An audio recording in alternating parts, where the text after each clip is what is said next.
Nireklamo ng grupong Concerned Department of Health personnel kahapon sa Ombudsman sina DOH Secretary Ted Herbosa at 16 na iba pang opisyales dahil sa nasayang na 1.4 billion pesos na halaga ng mga gamot. Batay sa mga complainant, pumalya umano sina Herbosa na ipamahagi ang 68 million pesos na halaga ng gamot na para sana sa family planning at psychiatric medications.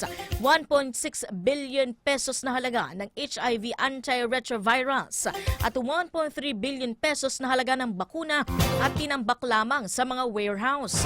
Minadali umano ng DOH ang pagdidispatcha ng mga gamot para maitago ang eskandalo kaysa payagan ng emergency catch-up distribution plans.